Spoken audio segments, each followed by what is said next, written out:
जय श्री कृष्ण चैतन्य प्रभु नित्यानंद श्री अद्वैत गदाधर श्रीवासादि गौर भक्तवृंद वाञ्छाकल्पतरुभ्यो कृपा सिन्धुरेव च पतितानां पावनेभ्यो वैष्णवेभ्यो नमो नमः। नमः ॐ विष्णुपादाय कृष्णपृष्ठाय भूतले श्रीमते भक्तिवेदान्त स्वामिन् इति नामिने नमस्ते सारस्वते देवे गौरवाणी प्रचारिणे निर्विशेषशून्यवादी पाश्चात्यदेशतारिणे। हरे कृष्ण कृष्ण कृष्ण हरे हरे हरे राम राम राम हरे हरे। हरे Krishna. Please accept my humble obeisances to all the Vaishnavas and Vaishnavis out there watching or listening to this video.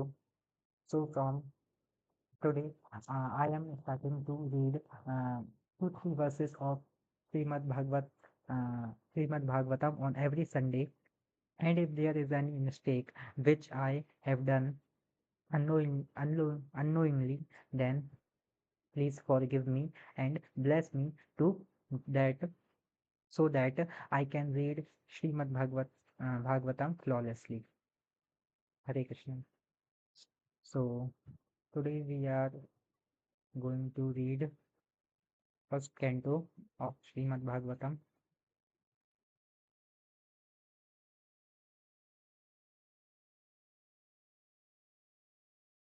So here we are.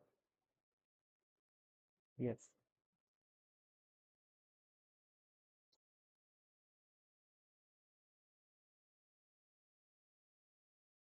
Yes. Okay. Okay. So we are starting our we are starting to read Srimad Bhagavatam. So chapter 1, questions by the sages. Text 1. Om Namo Bhagavate Vasudevaya Janmadhyasya Yatonvayadiratashareteshvavidyaha Swarat Tene Brahma Hridaya Adikave Muhyanti Yat Suryaha तेजो वारिमृदां यथा विनिमयो यत्र द्विसर्गो मृषाः धाम्ने स्वेन सदा निरस्तकुहकं सत्यं परं धीमहि. So the synonyms are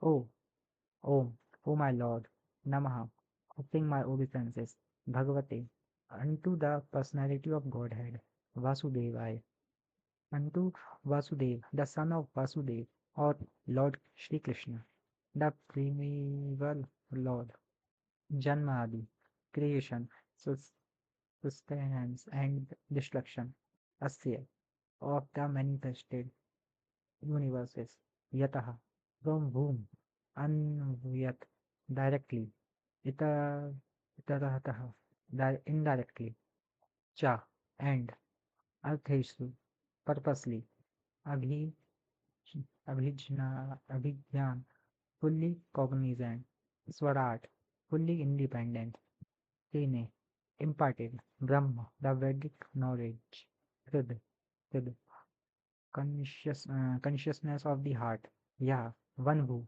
Adi Kavahi, unto the original created being, Muhyanti, are illusion, yet about whom, Surya, great sages and demigods, Teja, fire, Vari, water, Mridam, earth, Yatha, as much as Vinimay, action and reaction, Yatra, whereupon, Trisarg, three modes of creation, creative, faculties, Amrasi, almost factual, Dham, all along with all transcendental pair of familiar, Vana, Svina, self-sufficiently, Sada, always, Nirasta, negation by absence, kohakam, illusion, satyam, truth, param, absolute, dhimahi. I do meditate upon. So here is the translation. O my Lord, Sri Krishna, son of Vasudeva, O all-pervading personality of Godhead, I offer my respectful obeisances unto you. I meditate upon Lord Sri Krishna because he is the absolute truth and the primeval cause of all causes of the creation, sustenance, and the destruction of the manifested universes. He is he is directly and indirectly conscious of all manifestations, and he is independent because there is no other cause beyond him. It is he only who first imparted the Vedic knowledge unto the heart of Brahmaji, the original living being. By him, even the great sages and demigods are placed into illusion, as one is bewildered by the illusionary representations of water seen in fire, or land seen on water. Only because of him do the material universes, temporarily manifested by the reactions of the three modes of nature, appear factual, although they are unreal. I therefore meditate upon him, Lord Sri Krishna, who is eternally existent in that transcendental abode, which is forever free from the illusory representations of the material world. I meditate upon him, for he is the absolute truth. Here is the purport given by P.C. Bhaktivedanta Swami Prabhupada Ji. Obeisances unto the personality of Godhead, Vasudeva, directly indicate Lord Sri Krishna, who is the divine son of Vasudeva and Devaki. This fact will be more explicitly explained in the text of this work. Sri Vyasdev asserts herein that Sri Krishna is the original personality of Godhead, and all others are his direct or indirect plenary portions or portions of the portion. Srila Jeev Goswami has even more explicitly explained the subject matter in his Krishna Sandarbha, and Brahma, the original living being, has explained the subject of Sri Krishna substantially in his treatise named Brahma Samhita. In an Upanishad in the Samved, it is also stated that Lord Sri Krishna is the divine son of Devaki.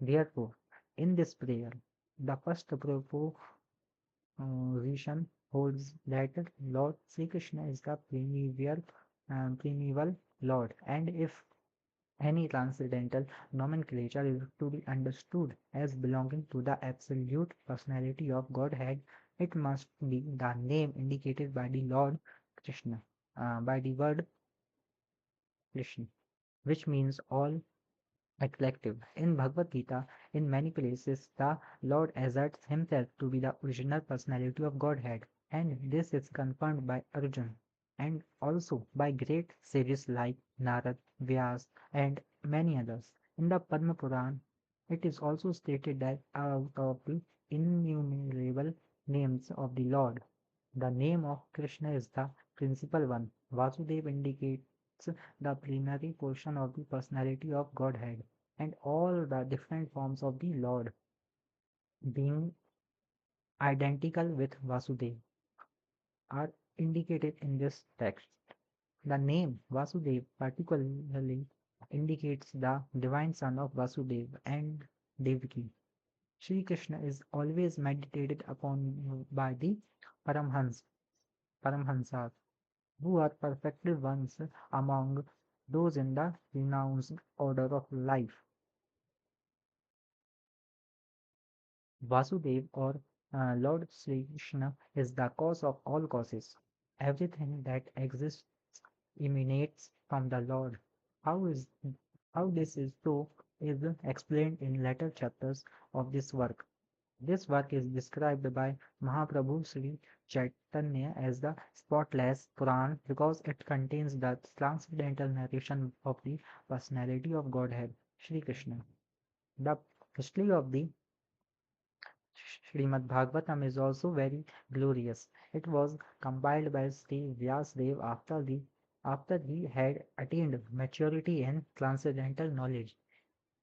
He wrote this under the instructions of Sri Naradji, his spiritual master.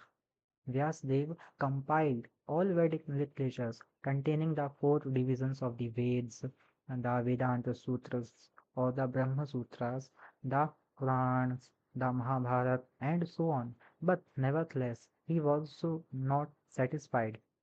His dissatisfaction was observed by his spiritual masters, and thus Narad advised him to write on the transcendental activities of Lord Sri Krishna.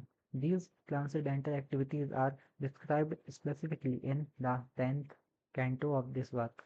But in order to reach to the very substance, one must proceed gradually by developing knowledge of the categories. It is natural that a philosophical mind wants to know about the origin of the creation. At night, he sees the stars in the sky and he naturally speculates about their inhabitants. Such inquiries are natural for man because man has a developed consciousness which is higher than that of the animals. The author of Srimad Bhagavatam gives a direct answer to such inquiries. He says that the Lord Sri Krishna is the origin of all creations. He is not only the creator of the universe, but the destroyer as well. The manifested cosmic nature is created at a certain period by the will of the Lord. It is maintained by for some time, and then it is and he and he annihilated by his will. Therefore, the supreme will is behind all cosmic activities. Of course, there are atheists of various categories who don't believe in a creator, but that is due to a poor fund of knowledge. The modern scientist, for example, has created space satellite, and by some arrangement or other, these satellites are thrown into outer space to fly for some time and at the control of the scientist who is very far away. Similarly, all the universes with innumerable stars and planets are controlled by the intelligence of the personality of Godhead. Oh, okay. In Vedic literatures, it is said that the absolute truth, personality of Godhead, is the chief amongst all living personalities, all living beings, beginning from the first created being, Brahma, down to the smallest ant, are individual living beings, and above Brahma, there are even other living beings with individual capacities, and the personality of Godhead is also a similar living being and he is an individual as are the other living beings. But the Supreme Lord or the Supreme Living Being has the greatest intelligence and he possesses supermost inconceivable energies of all different varieties. If a man brain if a man's brain can produce a space satellite, one can very easily imagine how brains higher than man can produce similarly wonderful things which are far superior. The reasonable person will easily accept this argument, but there are stubborn atheists who would never agree. Srila Vyasdev, however, at once accepts the supreme intelligence as the Parameshwar. He offers his respectful obeisances unto the supreme intelligence addressed as the Para or the Parameshwara or the supreme personality of Godhead, and that Parameshwar is Sri Krishna, as admitted in the Bhagavad Gita and other scriptures delivered by Sri Vyasdev and specifically in the Srimad Bhagavatam.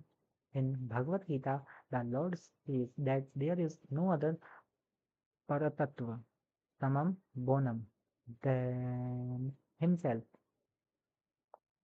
Therefore, Sri Vyasdev at once worships the Paratattva, Sri Krishna, whose transcendental activities are described in the 10th canto. Unscripturous persons go immediately to the 10th canto and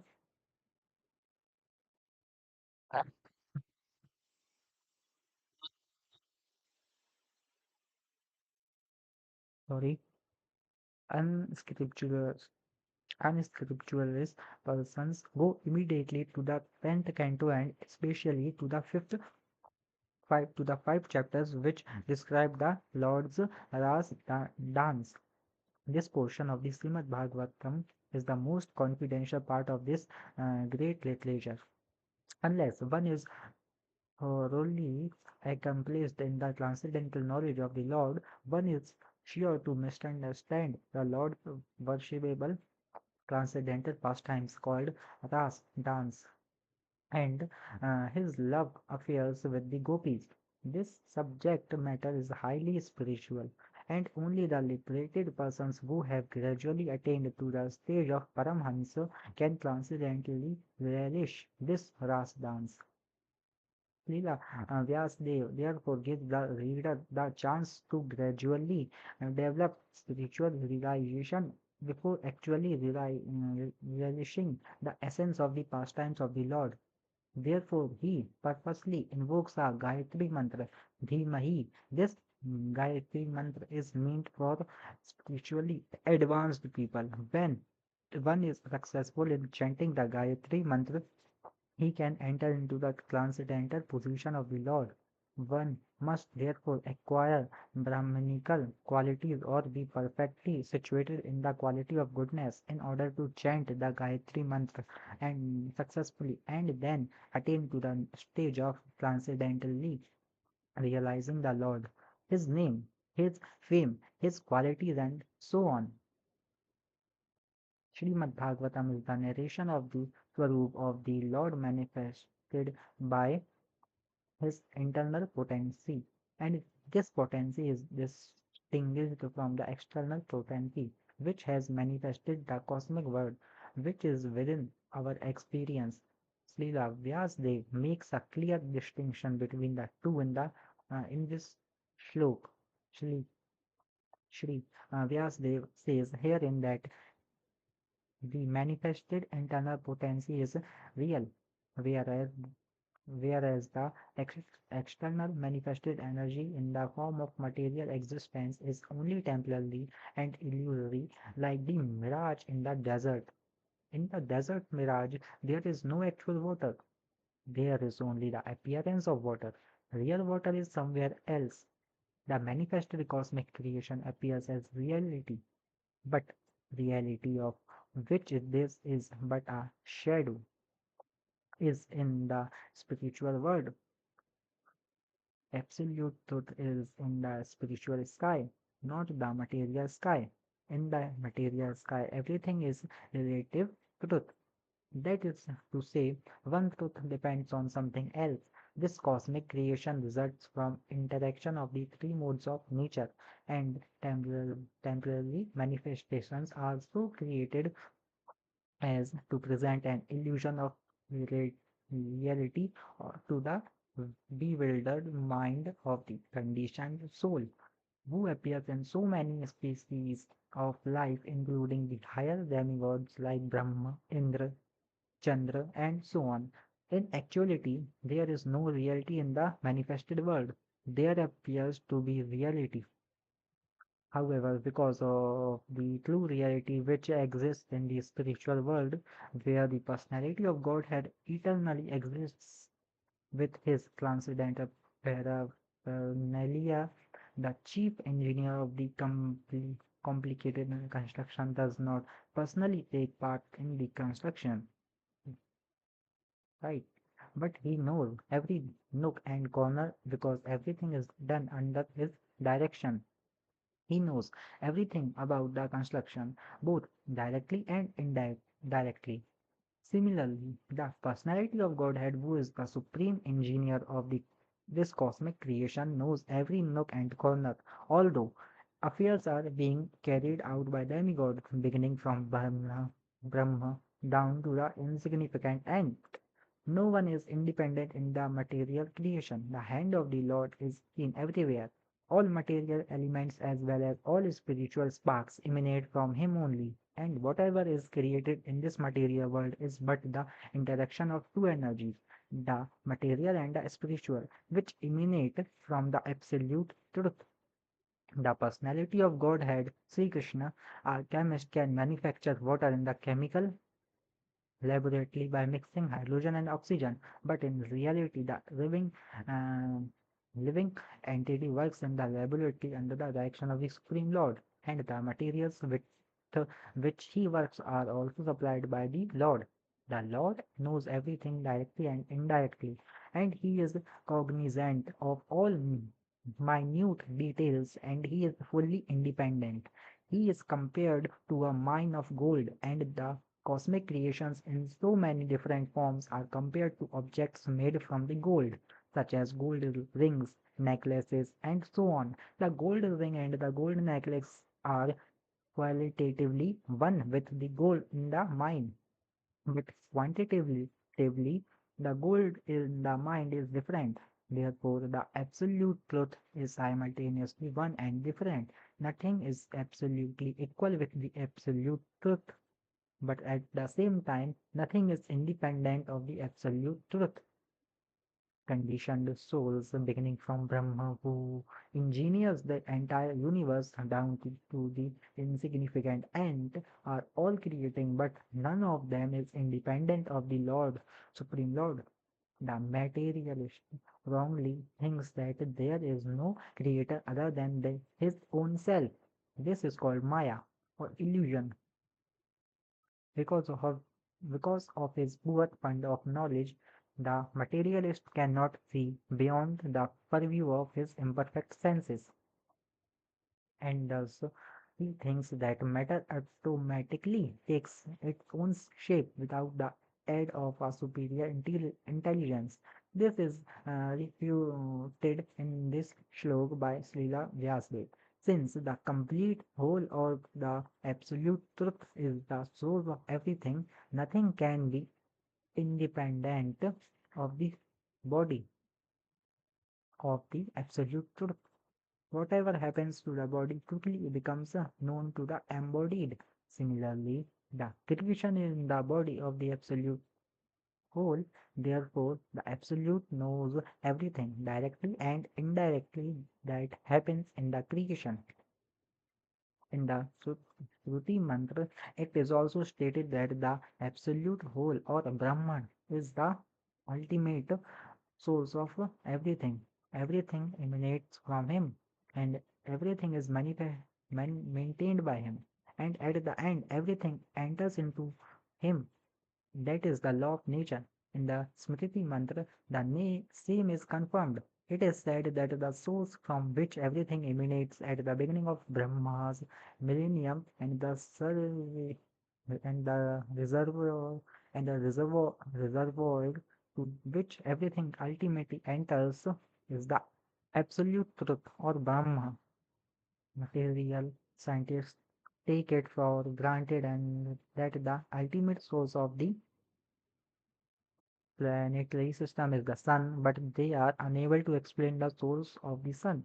Herein, the ultimate source is explained according to the Vedic literatures. Brahma, who may be compared to the sun, is not the ultimate creator. It is stated in this shlok that Brahma was taught Vedic knowledge by the personality of Godhead. One may argue that Brahma, being the original living being, could not be inspired because there was no other being living at that time. Herein, it is stated that the Supreme Lord inspired the secondary creator, Brahma, in order that Brahma could carry out his creative functions. So, the supreme intelligence behind all creations is the absolute Godhead. Sri Krishna in Bhagavad Gita, Lord Sri Krishna states that it is He only who superintends the creative energy, Prakriti, which constitutes the totality of matter. Therefore, Sri Vyasadeva does not worship Brahma, but the Supreme Lord who guides Brahma in his creative activities. In this shlok, the particularly words Abhijnan and Swarat are significant. These two words distinguish the Supreme Lord from all the other living entities. No other living entity is either Abhijnan or Swarat.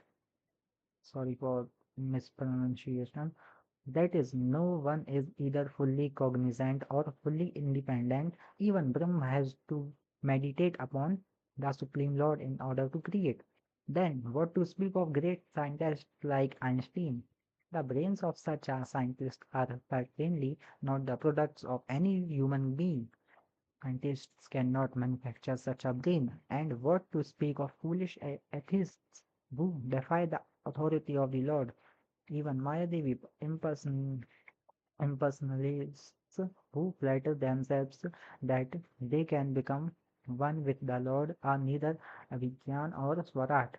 Such impersonalists undergo several austerities to acquire knowledge to become one with the Lord, but ultimately they become dependent on some rich disciple who supplies them with money to build monasteries and temples. Atheists like Ravan or Hiranyakashipu had to undergo several penances before they could flaunt the authority of the Lord, but ultimately they were rendered helpless and could not save themselves when the Lord appeared before them as cruel death. This is also the case with the modern atheists who also dare to flout the authority of the Lord. Such atheists will be dealt with similarly, for history repeats itself.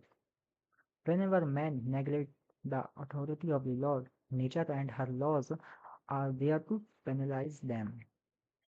This is confirmed in Bhagavad Gita 4.7 in the well-known verse Yada Yada Hi Dharmasya Granir Bharata. Whenever there is a decline of dharma and a rise of adharma, O Arjun, then I incarnate myself. That the Supreme Lord is all perfect is confirmed in all Stuti mantras. It is said in the Stuti mantras that all the perfect Lord threw a glance over matter and thus created all living beings. The living beings are parts and parcels of the Lord, and He impregnates the vast material creation with seeds of spiritual sparks, and thus the creative energies are set in motion to enact so many wonderful creations. And atheists may argue that God is no more expert than a watchmaker. But of course, God is greater because he can create machines in duplicate male and female forms. The male and female forms of different types of machineries go on producing innumerable similar machines without God's further attention. If a man could manufacture such a set of machines that could produce other machines without his attention, then he could approach the intelligence of God. But that is not possible, for each machine has to be handled individually, therefore no one can create as well as God. Another name for God is Asamudh, which means that no one is equal to or greater than him. Param Satyam, or the supreme truth, is he who has no equal or superior. This is confirmed in the Sufi mantras. It is said that before the creation of the material universe, there existed a Lord only, who is master of everyone. That Lord instructed Brahma in Vedic knowledge. That knowledge that Lord has to be obeyed in all respects. Anyone who wants to get rid of the material entanglement must surrender unto him. This is also confirmed in the Bhagavad Gita. Unless one surrenders unto the lotus feet of the Supreme Lord, it is uncertain that he will be bewildered. When an intelligent man surrenders unto the lotus feet of Krishna and knows completely that Krishna is the cause of all causes and confirmed in Bhagavad Gita as confirmed in Bhagavad Gita, then only can such an intelligent man become a Mahatma or great soul. But such a great soul is rarely seen.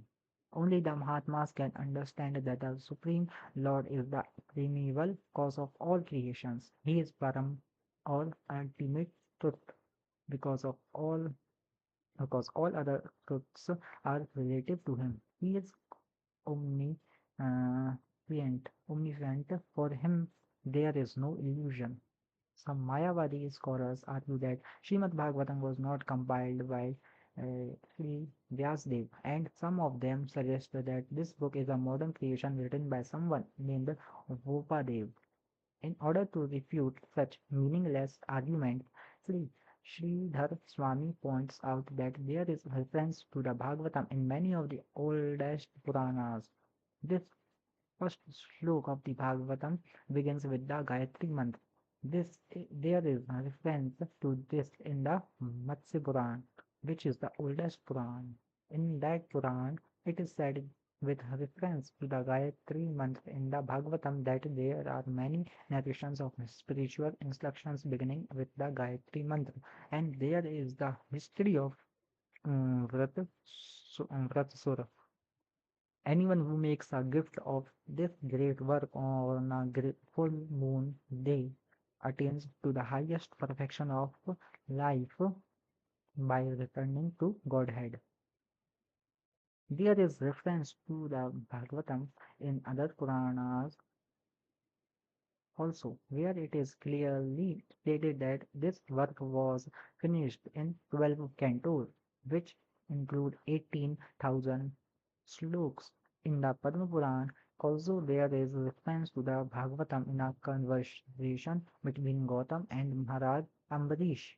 The king was advised herein to read regularly Srimad Bhagavatam if he desired liberation from material bondage. Under the circumstances, there is no doubt about the authority of the Bhagavatam. Within the past 500 years, many erudite scholars and acharyas like Jiva Goswami, Sanatan Goswami, Vishwanath Chakravarti, Vallabhacharya, and many other distinguished scholars, even after the time of Lord Chaitanya, made elaborate commentaries on the Bhagavatam, and the serious student would do well to attempt to go through them to better relish the transcendental message. Srila Vishwanath Chakravarti Thakur specifically deals with the originally and pure sex psychology ideas devoid of all mundane inability. Sorry for the inconvenience.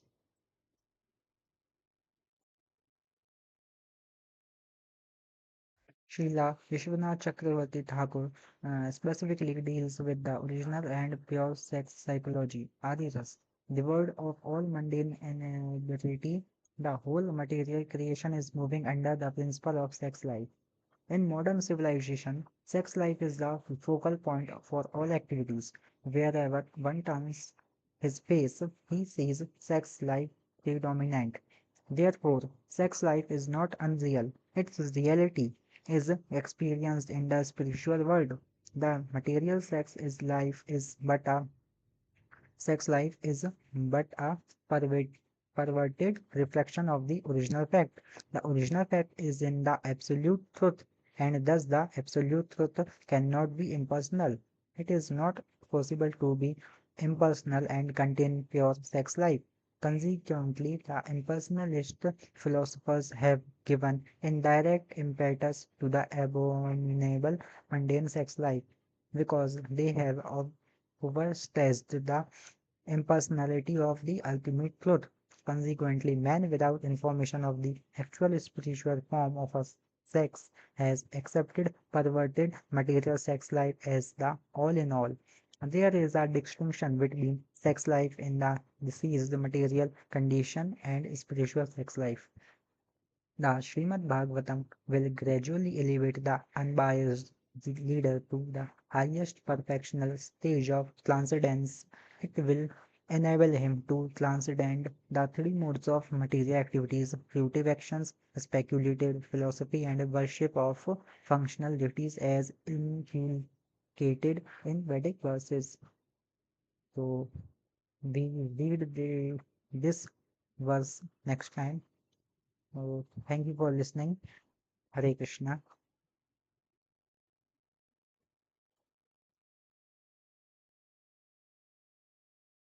Thank you for listening. Hare Krishna.